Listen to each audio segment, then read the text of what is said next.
இப்போ இந்த budget hidden budget இல்லாமல் தெளிவாக எல்லாருக்கும் ஓப்பனாக ஆன் த டேபிள் ஒழுங்காக எல்லாத்தையும் இருக்கிறது வச்சு இது அண்ணாவினுடைய பட்ஜெட்டை போல் காமராஜருடைய பட்ஜெட் போல் இருக்குது. அவ்வளோதான் நான் சொல்லுவேன். பட்ஜெட்டில் வந்து பெரும்பகுதி பார்த்தீங்கன்னா அந்தந்த துறையில் இருந்த அமைச்சர்கள் அந்தந்த துறையை வலுவாக பயன்படுத்திக்கிட்டாங்க. அவங்களுடைய குடும்பங்களுக்கும் சொந்தக்காரங்களுக்கும் நண்பர்களுக்கும் அல்லது லஞ்சம் வாங்குவதற்கும் தேவாவாளுக்கு ஒரு சபாஷ் சொல்லலாம். காரணம், ஒரு உண்மையை அவர் அறியாமலே சொல்லிட்டார். கடந்த கால ஆட்சியில் நீங்கள் இருந்ததை குறைச்சி 100% இருந்தது இப்போ 30% தான் கரும்பு உற்பத்தி ஆகுதுன்னா யார் காலத்தில் உருவானது? ரேஷனில் கொடுத்த அரிசி யாரும் ஒருத்தரும் சாப்பிட்றதில்லை. எனக்கே தெரியும். பன்றிக்கு, ஆட்டுக்கு, மாட்டுக்கு, கோழிக்கு தான் உணவா 46 சீட்டு என்னால் தான் வந்ததுன்னு சொன்னால் பாக்கி 180 சீட்டு போனதுக்கு யார் காரணம்னு சொல்லணும்ல. பணம் இல்லாமல் நாளைக்கு அழிச்சாமே ஒரு தொகுதியில் நின்று ஜெயிச்சு வர சொல்லுங்க, அல்லது உதயநிதியை ஒரு தொகுதியில் நின்று பணங்கள்னா செலவு பண்ணாமல் வர சொல்லுவாங்க. தமிழக வெற்றி கழகம் வந்தது பூராவே ஒரு பைசா செலவு இல்லாமல் வந்தவங்களே தவிர ஒரு பைசா செலவு பண்ணாமல் ஜாதிக்கு அப்பாற்பட்டு மதத்துக்கு அப்பாற்பட்டு எல்லாத்தையும் மீறி மிகப்பெரிய புரட்சியை உருவாக்கியது விஜயனுடைய ஆட்சி.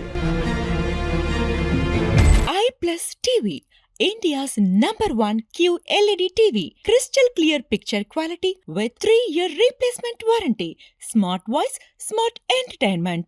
4ஆம் துணை நேயர்கள் அனைவருக்கும் வணக்கம். இன்று நம் நிகழ்ச்சியின் சிறப்பு விருந்தினர் அதிமுகவின் மூத்த தலைவர் திரு திருச்சி சவுந்தரராஜன் அவர்கள் இணைந்துள்ளார். வணக்கம் சார். வணக்கம். வேளாண் பட்ஜெட் மீதான காரசாரமான ஒரு விவாதம் வந்து சட்டமன்றத்தில் போயிட்டு இருக்கு. வேளாண்க்கு மட்டுமே கிட்டத்தட்ட ஒரு 203 கோடி வந்து இந்த தாவேக ஆட்சி ஒதுக்கி இருக்கு சார் விவசாயிகளுக்காக. இது எப்படி பார்க்குறீங்க இந்த வேளாண் பட்ஜெட்? இது வரைக்கும் இருந்த பட்ஜெட்டுகளை பூராவுமே பட்ஜெட்டில் டைரக்ட் பட்ஜெட் ஒன்று இருக்கும், இன்னொன்று ஹிடன் பட்ஜெட்னு ஒன்று இருக்கும். இப்போ இந்த பட்ஜெட் ஹிடன் பட்ஜெட் இல்லாமல் தெளிவாக எல்லாருக்கும் ஓப்பனாக ஆன் த டேபிள் ஒழுங்காக எல்லாத்தையும் இருக்கிறத வச்சு வைக்குது. இதுதான் இன்றைக்கி உள்ள பிரச்சனையே. வந்து அப்படி பண்ணுற போது எதிர்காலத்தில் இது வந்து எல்லா மக்களுக்கும் பயன் தரக்கூடிய அளவிற்கு நிலைமைகள் வரும் அப்படின்றது தான் எல்லாருடைய நம்பிக்கையாக இருக்குது. இதில் ஒவ்வொன்றும் நான் பார்த்தேன், இந்த பட்ஜெட் போடுறாங்களே தவிர பட்ஜெட்டில் வந்து பெரும்பகுதி பார்த்தீங்கன்னா அந்தந்த துறையில் இருந்த அமைச்சர்கள் அந்தந்த துறையை வலுவாக பயன்படுத்திக்கிட்டாங்க. அவங்களுடைய குடும்பங்களுக்கும் சொந்தக்காரங்களுக்கும் நண்பர்களுக்கும் அல்லது லஞ்சம் வாங்குவதற்கும். இதுக்கு தான் அந்த காலத்தில் இந்த பட்ஜெட்டெல்லாம் அப்படி தான் பண்ணி நடத்திட்டு இருந்தாங்க. அதெல்லாம் இல்லாமல் ஒரு தெளிவான ஒரு பட்ஜெட் இப்போ போட்டிருக்காங்க. இந்த பட்ஜெட்டை அதான் பட்ஜெட் வந்து கொஞ்சம் காலமாச்சுன்னா எல்லாரும் இதை பாராட்டுவாங்க. அதுவும் அதே மாதிரி விவசாயிகளுக்கு இன்றைக்கி இவர் 110வது விதியின்களை வந்து நெல்லுக்கும் கரும்புக்கும் பணம் தரேன் அப்படின்னு சொல்லிட்டு ஒரு அறிக்கை கொடுத்துருக்காரு. இந்த அறிக்கை இப்போ கொடுத்ததோடு மட்டுமல்ல, நெல்லுக்கு 3000 ரூபாய் அளவுக்கு வர்ற மாதிரி கொடுத்துருக்காரு. அதே மாதிரி கரும்புக்கு 4000 வர வரை கொடுத்துருக்காரு. இது அடுத்த பட்ஜெட் வரும்போது ஏற்கனவே கொடுத்த வாக்குறுதிப்படி 3500 4500 கிடைப்பதற்குரிய வாய்ப்புகள் இருக்குது. ஆக மக்களினுடைய நன்மையை கருதி அவர்களை எப்படி வளப்படுத்துவது என்கின்ற எண்ணத்தோடு நடைபெறுகின்ற பட்ஜெட் தான் இந்த பட்ஜெட் நடந்துகிட்டு இருக்கு. இதுக்கு முன்னாடி அப்படி இல்லை. எல்லா பட்ஜெட்டும் வந்து எந்த பண்ணாலும் எந்த தொழில் பண்ணாலும் அதில் வந்து ஒரு மறைமுகமான பட்ஜெட் ஒன்று போயிட்டே இருக்கும். அது இல்லாமல் வந்திருக்கு. அது வரைக்கும் எங்களை மாதிரி சாதா ஆட்கள் அதை பாராட்ட கடமைப்பட்டேன். அதாவது மறைமுகம்ன்றத அந்த கமிஷனை வந்து நீங்கள் எல்லா கமிஷன், கலெக்ஷன், கரப்ஷன், அப்புறம் அதுக்கு பிறகு சபரீசன் துறைன்னு ஒரு கவர்மெண்ட்டுக்கு பேரலாக சபரீசன் டிபார்ட்மெண்ட் ஒன்று இருக்கும். அதுக்கு போய்கிட்டே இருக்கணும். அதுக்கு வந்து அது செலவில்லாமல் அது போகுது, செலவோடு இந்த நிர்வாகம் நடக்கும். இதுதான் ரெண்டு கவர்மெண்ட்டு தான் நடந்தது இது வரைக்கும். அதை வந்து எடுக்கிற வரைக்கும் எங்களை மாதிரி ஆட்கள் வந்து மிகுந்த மகிழ்ச்சி அடைகிறோம், பாராட்டுறோம். இதே நிலையில் போகணும்னு பார்க்குறோம். ஆனால் இப்போ திமுக என்ன சொல்கிறாங்கன்னா, இந்த வேளாண் பட்ஜெட்லேயுமே திமுகவோட திட்டங்களுக்கு பெயர் மாற்றம் மட்டும்தான் பண்ணியிருக்கீங்களே தவிர புதுசாக எதுவுமே இல்லைன்னு சொல்கிறாங்களே சார். இப்போ எம்எல்ஏக்கள்ன்றது எம்எல்ஏக்கள்னு சொல்லாமல் என்ன பண்ணுறது? மந்திரின்னு சொல்கிறது அமைச்சர்னு சொல்கிறது அமைச்சர்னு சொல்லாமல் என்ன பண்ணுறது? தொடர்ந்து கொடுத்துக்கிட்டு இருக்கிற திட்டங்களை நான் நிறுத்திட்டு இந்த மாதிரி இதெல்லாம் போய் கருணாநிதி கிட்ட வாங்கிக்கோங்க, ஸ்டாலின் கிட்ட வாங்கிக்கோங்கன்னு சொல்ல முடியுமா? அதை தொடர்ந்து கொடுத்தாகணும்ல. கொடுக்கறது அப்படின்ற ஒரு கண்டினியூஸ் ஜாப் அது. அதை போய் கிண்டல் பண்ணால் முட்டாள்தனமாக அவங்க கிண்டல் பண்ணுறாங்களே தவிர கொடுத்தது கொடுக்குறாங்க. அதில் எது சரியாக கொடுக்கணும், நான் அதிகமாக கொடுக்கணும் அல்லது குறைச்சி கொடுக்கணும்னு பார்த்து இதை பிளானிங் பண்ணி கொடுக்குறது தான் இருக்குது. அதுக்கு பதில் நாங்கள் கொடுத்தது தான் நீங்கள் யார் கொடுங்க? முதல்ல ஜெயலலிதா கொடுத்ததை நீங்கள் கொடுத்தீங்க, ஜெயலலிதா யாரை கொடுத்தாங்க? எம்ஜிஆர் கொடுத்தது கொடுத்தாங்க. அப்படியே ஒன்றா போனால் ஆரம்பத்தில் கொடுத்து தான் ஆகணும். அந்த வேலை மக்களுக்கான வசதிகளை நான் பெருக்கி கொடுத்தாகணும். ஆனால் வந்து என்ன இதில் பெரிய விஷயம்னா, மக்களுக்கு இனாம் தர்ற பழக்கமே எப்போ வந்தது அதிகமாக அப்படின்னு சொன்னால் அண்ணா மறைவுக்கு பின்னால் தான் என்ன இனாம் தந்து மக்களை இனாம் தருவது என்பதை மக்களை ஏமாற்றுவதற்காக தருவது. யாருடைய பணம்? அது இவங்க வீட்டு பணம் இல்லை, மக்களுடைய பணம். வரி பணத்தை எடுத்து கொடுத்துட்டு அதே நேரத்தில் அவங்களுக்கு கண்களை மூடி அவங்களுடைய வாக்குகளை பெற்று அந்த ஆட்சி பீடத்தாம வந்து திரும்பவும் கமிஷன் கரப்ஷன் அப்படின்னு பண்ணுறது மாறி மாறி 2 அரசுகளும் பண்ணிகிட்டு இருந்தது. அதுக்கு ஒரு செட் ஆஃப் பீப்புள் அவங்களுக்கு இந்த கருணாநிதி இருந்தாருன்னா அவருக்கு ஒரு 30-40 குடும்பங்களை கையில் வச்சுக்கிட்டு அவங்களெல்லாம் அவங்களுக்கு அந்த குடும்பத்துக்குள்ளேயே பதவிகள் கொடுக்கறது போகிறது வருது அப்படின்னு பண்ணிக்கிட்டு உட்காந்துருந்தாங்க. அதெல்லாம் இப்போ மாறி வருது. மாறி வர்றபோது ஜனநாயகம் நேர்மையான முறையில் போவதற்குரிய வாய்ப்புகள் அதிகமாக, அதனுடைய வெளிச்சம் அதிகமாக தெரியுது. எதிர்காலத்தில் அது நல்லா வரும். ஆனால் இந்த வேளாண் பட்ஜெட்லேயே முக்கியமான ஒரு விஷயம் பேசப்பட்டது, அதுவும் நம்ம ஏவா வேலு அவர்கள் சொல்லியிருந்தாரு. கரும்பு நீங்கள் பேசியிருந்தீங்க. இந்த கரும்புன்றது வட மாவட்டத்தில் எல்லா இடத்துலையுமே அந்த சாகுபடி குறைஞ்சிருச்சு, கரும்புக்கான வேல்யூவே வந்து தமிழ்நாட்டில் அவ்வளோவா இல்லைன்றத ஒரு குற்றச்சாட்டை முன் வச்சிருக்காரு. மகாராஷ்டிரா நம்மளை விட டபுள் மடங்கு அங்கே உற்பத்தியானது பண்ணிட்டு இருக்காங்க, அவங்க கிட்ட இருந்து நம்ம வாங்குற நிலைமைக்கு வந்துட்டோம் அப்படின்ற ஒரு குற்றச்சாட்டை வந்து முன்வைக்கிறாரு. அவரும் கரும்பு விவசாயியான நானே இதை வந்து சொல்கிறேன், நானே நிறுத்திட்டேன்னு சொல்லியிருக்காரு. இது எப்படி சபாஷ். ஏவாவாளுக்கு ஒரு சபாஷ் சொல்லலாம். காரணம், ஒரு உண்மையை அவர் அறியாமலே சொல்லிட்டார். கடந்த கால ஆட்சியில் நீங்கள் இருந்ததை குறைச்சி 100% இருந்தது, இப்போ 30% தான் கரும்பு உற்பத்தி ஆகுதுன்னா யார் காலத்தில் உருவானது? திமுக காலத்துலேயும் அதிமுக காலத்துலேயும் தான் கொஞ்சம் கொஞ்சமாக குறைச்சிக்கிட்டு வந்துட்டாங்க கரும்புகளை. அதனுடைய குற்றத்தை அவரே மறைமுகமாக அதை ஏவாவால் ஒத்துக்கிறார். இது வந்து குறைஞ்சி போச்சு, இதை திரும்பவும் தூக்கி நிறுத்துங்க அப்படின்ற அளவுக்கு தான் அவருடைய பேச்சு இருக்குதே தவிர இப்போ 3 மாதத்தில் 2 மாதத்தில் கரும்பு உற்பத்தி குறைஞ்சி போயிடல. ஏற்கனவே கடந்த ஆட்சி காலத்தில் முதல்லேருந்தே குறைஞ்சிக்கிட்டே வந்திருக்கு. வந்ததுக்கு காரணம் இந்த ஆட்சி நடத்துகிற பொழுது அந்த கரும்பு விவசாயத்தை ஊக்கப்படுத்தாமல் அதுலேயும் எல்லாத்துலேயும் கமிஷன் கரப்ஷன் அப்படின்னு சொல்லிட்டு போயிடுச்சு. இன்னும் உதாரணத்துக்கு நீங்கள் சொல்ல போனால் ஒரு காலத்தில் சிமெண்ட் வந்து 100 ரூபா 120 ரூபா தான் இருந்தது. முரசொலி மாறன் வந்தார். சிமெண்ட்டு கம்பெனிக்காரங்களெல்லாம் ஒரு கூட்டணி அமைச்சு நீங்கள் எங்களுக்கு மூட்டைக்கு 100 ரூபா கொடுத்துருவணும் அப்படின்ற மாதிரி சொன்னால் தான் அவங்க 300 ரூபா 350 ரூபா ஆக்குனாங்க. அது இன்னும் அதெல்லாம் இன்றைக்கு இருக்கிற அரசாங்கம் அதெல்லாம் எடுக்கணும். எப்படி அது போட்டாங்க, அதில் எப்படி வந்தது, இப்போ அந்த விலையை அந்த உற்பத்தி விலைக்கும் விற்கிற விலைக்கும் என்ன சம்மந்தம் இருக்குது, அது எப்படி அந்த பணம் எங்கே போகுது அப்படின்றதெல்லாம் பார்க்கணும். அதனால் ஒவ்வொரு துறையிலையும் அவங்க வந்து அதுக்கு ஒரு பேரலாக ஒரு விலை வச்சு அவங்க கமிஷன் வாங்கிறதுக்கு எல்லாத்துக்குமே, அது கல்வித்துறையாக இருந்தாலும் சரி அல்லது உற்பத்தி துறையில் மற்ற துறைகளாக இருந்தாலும் சரி தொழிற்சாலையாக இருந்தாலும் வாங்கிட்டு இருந்தாங்க. அதை திரும்பவும் குறைத்தால் நிச்சயமாக எல்லா விலைவாசியும் கட்டடங்களுடைய விலைவாசிகள் குறையறதுக்கான வாய்ப்பு உண்டு. ஊழலையும் லஞ்சத்தையும் ஒழிச்சாலே நிறையா வரும். ஆனால் ஊழல் லஞ்சத்தை ஓரளவுக்கு தான் இப்போ குறைஞ்சிருக்கு. இன்னும் பல இடங்களில் ஏற்கனவே ஒரு 40 ஆண்டு காலம் அது ஊறி போனவர்கள் இன்னும் அதுலேருந்து வெளியில் வர்றதுக்கு யோசனை பண்ணுறாங்க. குறிப்பாக சிஎம்டியில் இன்னமும் வந்து டேபிள் பணம் வாங்குறான்றது எனக்கு சொல்லப்பட்டது. அதை வேணால் பார்ட்டி ஃபண்டுன்னு நின்று போச்சே தவிர பாக்கியெல்லாம் வசூல் பண்ணுறாங்க. இதையெல்லாம் கூர்ந்து கவனித்து விஜய் செய்வாரானால் நிச்சயமாக ஒரு மக்கள் மிகுந்த மகிழ்ச்சியோடு இந்த நாட்டில் வாழ முடியும். ஆனால் நீங்கள் இப்போ சொல்கிறீங்க கடந்த கால ஆட்சியிலிருந்தே வந்து இந்த மாதிரியான பண்ணதால தான் இப்போ கரும்பு விவசாயிகள் பாதிக்கப்படுறதுன்னு சொல்கிறீங்க. ஆனால் இப்போ எம்ஆர்கே என்ன சொல்கிறாருன்னா, எங்கள் ஆட்சியில் வந்து விவசாயிகள் ஒரு போராட்டம் கூட பண்ணலை, 5 வருஷம் நிம்மதியாக இருந்தாங்கன்ற மாதிரி ஒரு குற்றம். உங்கள்கிட்ட போராடி ஒன்றும் ஆகாது, நீங்கள் தான் தெரிஞ்சே தெரியாமல் தப்பு பண்ணால் ரைட்டு, தெரிஞ்சே தப்பு பண்ணுறவங்ககிட்ட என்ன பண்ணுறது, இதை ஒழிச்சிடணுன்ற எண்ணத்தோடு அவங்க உட்காந்துருந்தாங்க. அதுலேயும் போராட்டமும் நடந்துகிட்டு இருந்தது. இல்லைன்னு சொன்னால் அது தப்பு, அது மறைக்கிற வேலை. போராட்டங்கள் நடக்காமல் கிடையாது. பாண்டியனை கேட்டால் சொல்லுவார், அல்ல விவசாயத்தங்க தலைவர்கள் கேட்டால் எல்லா தலைவரும் ஏன் ஐயா கண்ணையன் டெல்லிக்கு போனார், இதெல்லாம் எதுக்காக போனாங்கன்றதெல்லாம் இருக்குது. அதனால் இதெல்லாம் ஒன்றும் கிடையாது. இப்போ வேணால் தைரியமாக எங்கள் காலத்தில் போராட்டம் இல்லைன்னு இவர் சொல்லலாம்.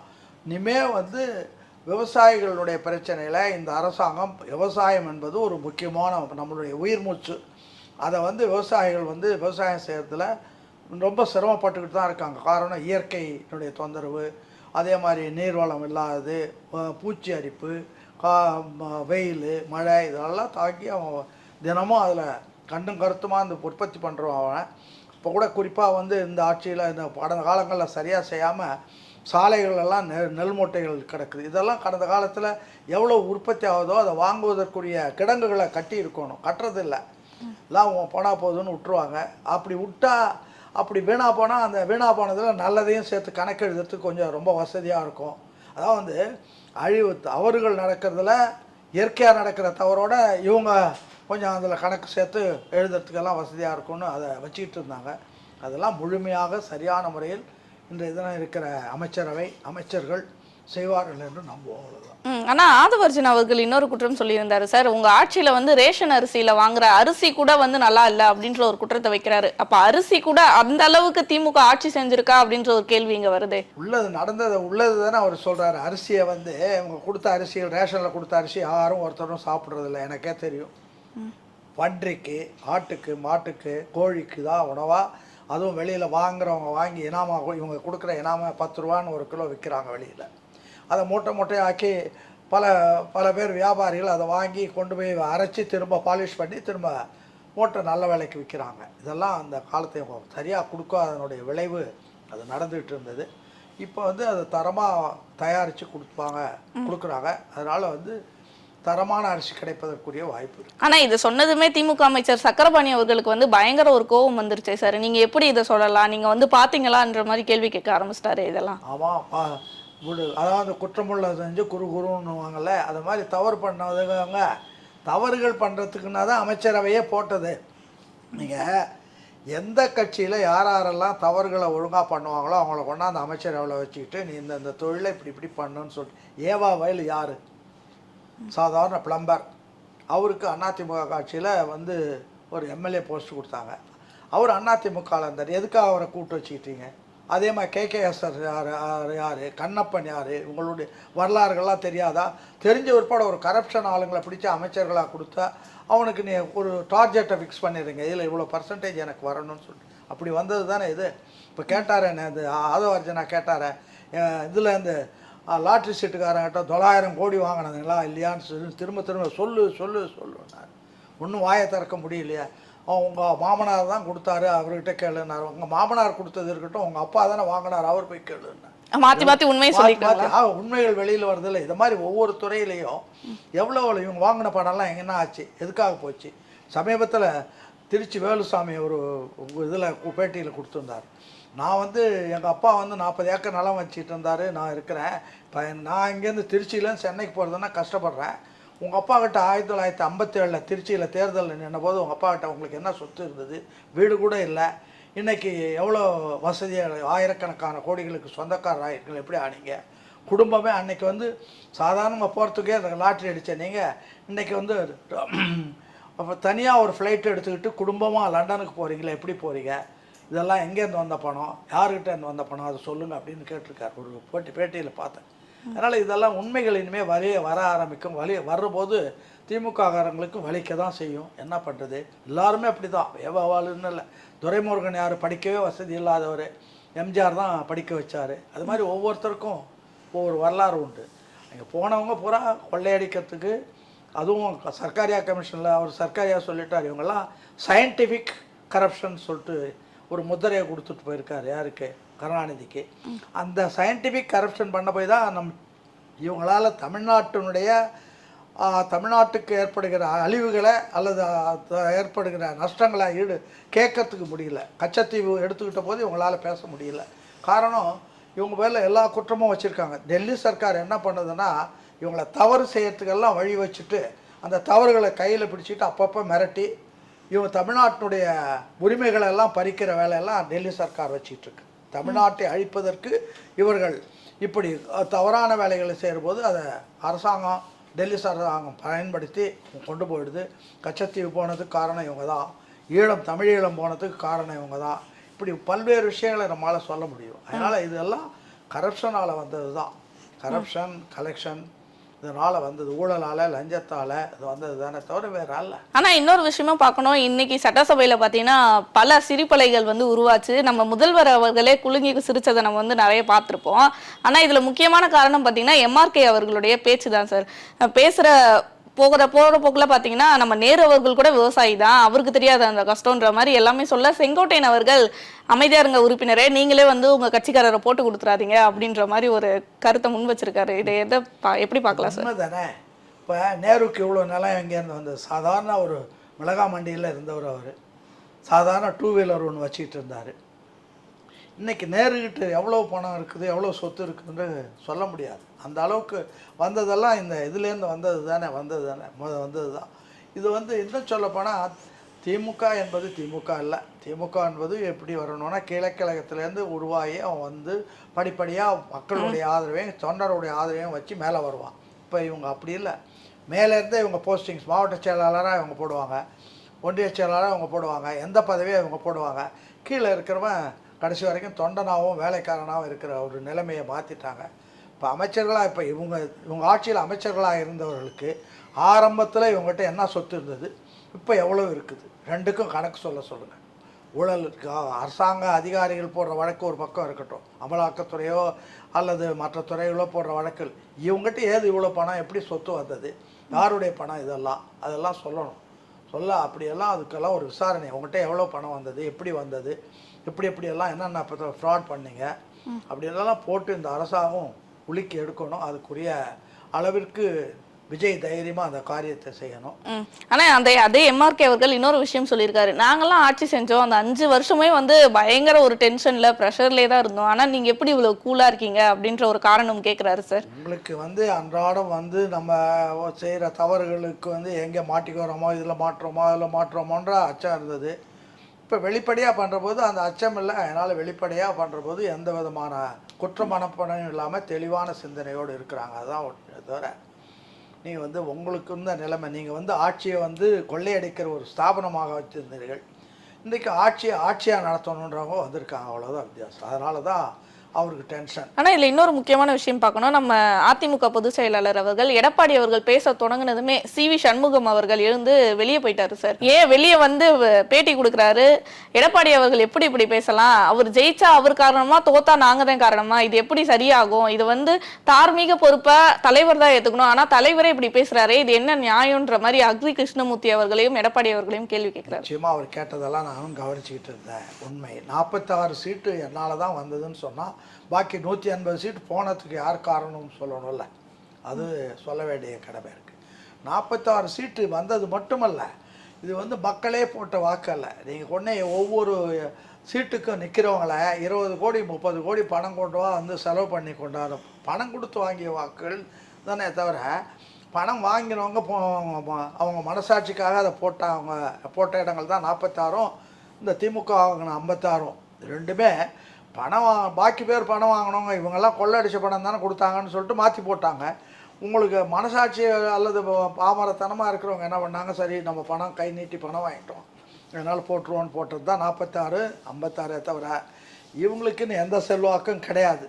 ஒன்றும் இல்லாமல் பணம் இல்லாமல் நாளைக்கு பழனிசாமியை ஒரு தொகுதியில் நின்று ஜெயிச்சு வர சொல்லுங்கள், அல்லது உதயநிதியை ஒரு தொகுதியில் நின்று பணங்கன்னா செலவு பண்ணாமல் வர சொல்லி பார்ப்போம். எந்த தொகுதியாச்சும் ஒரு தொகுதி இல்லை. ஆனால் தமிழக வெற்றி கழகம் வந்தது பூராவுமே ஒரு பைசா செலவு இல்லாமல் வந்தவங்களே தவிர ஒரு பைசா செலவு பண்ணாமல் ஜாதிக்கு அப்பாற்பட்டு மதத்துக்கு அப்பாற்பட்டு எல்லாத்தையும் மீறி ஒரு மிகப்பெரிய புரட்சியை உருவாக்கியது இந்த விஜயனுடைய ஆட்சி அதுதான் நான் சொல்லுவேன். இறுதியாக ஒரு கேள்வி சார். நீங்கள் பல வருஷம் அரசியல் இருக்கீங்க, பல பட்ஜெட்களை பார்த்துருப்பீங்க. கிட்டத்தட்ட 1967 திமுக அவங்களுடைய முதல் பட்ஜெட் போட்டாங்க, 77 அவங்க அதிமுக அவங்களுடைய முதல் பட்ஜெட், இப்போ 26 to 27 தாவேக்காவோட முதல் பட்ஜெட் எப்படி பார்க்குறீங்க சார்? அதாவது எப்படி பார்க்குறேன்னா இது அண்ணாவினுடைய பட்ஜெட்டை போல் காமராஜருடைய பட்ஜெட் போல் இருக்குது, அவ்வளோதான் நான் சொல்லுவேன். இதில் பொறுத்த வரைக்கும் அண்ணாவினுடைய காலத்தில் மொத்த பட்ஜெட்டை 200 கோடி, காமராஜருடைய பட்ஜெட்டில் 1958 80 கோடி. இன்னும் சொல்லப்போனால் பார்லிமெண்ட்டில் இந்தியா சுதந்திரம் பெற்றதும் நடந்த இந்தியாவினுடைய பட்ஜெட்டு மொத்தமே 170-180 கோடி தான். இன்றைக்கி 3 லட்சம் 3.5 லட்சம் கோடி 10 லட்சம் கோடி கடன், அதுக்கு மேலே வருவாய்கள் இதெல்லாம் வச்சுக்கிட்டு எப்படி அன்றாடம் இந்த அமைச்சர்களாக இருக்கிறவங்களுக்கு மக்களை சுரண்டுவதற்கு எப்படியெல்லாம் போடலாம், அது டெல்லி சர்க்காராக இருந்தாலும் சரி இவங்களாக இருந்தாலும் சரி. இப்போ கூட அந்த அம்மா டெல்லியில் நிதியமைச்சராக இருக்கிற நிர்மலா சீதாராமன் பேங்க்கில் போய் பணம் எடுத்தால் அதுக்கு வரி போடுறான்னு சொல்லிட்டு இப்போ புதுசாக ஒரு சட்டத்தை கொண்டு வந்து வச்சுருக்கு. எப்படி இவங்களுடைய ஆய்வெல்லாம் மக்களை எப்படி உயர்த்தது என்பதோ அல்ல, பணக்காரனை எப்படி மேலும் பணக்காரனாப்பது, இந்த ஏழை மக்களுடைய உழைப்பில் கிடைத்த பணத்தை வங்கி மூலமாக சேகரித்து அவங்ககிட்ட எப்படி லட்சக்கணக்கான கோடியை கொடுத்து அதுக்கு பிறகு அதை அந்த கடனை தள்ளுபடி பண்ணுறது, அவன் ஒரு பெரிய மோசடி சர்க்கார் தான் நாட்டில் நடந்துகிட்ருக்கு. அதில் ஒன்றும் எந்த சந்தேகமும் கிடையாது. அது இங்கேயும் நடக்குது, அங்கேயும் நடக்குது. அதனால் மக்களுக்காக உதவி பண்ணணும், ஏழை எளியவர்களை பாட்டாளி மக்களை உயர்த்தணும் அப்படின்ற சிந்தனை இவங்களுக்கு சுத்தமாக கிடையாது. அவனை ட்ரெயின் பண்ணுறது எப்படி? சாராயத்தை கொடுத்து ட்ரெயின் பண்ணுறாங்க, ஊழல் பண்ணி லஞ்சம் பண்ணாங்க, லஞ்சம் வாங்கிறதுக்கு வசதியை பண்ணிட்டாங்க.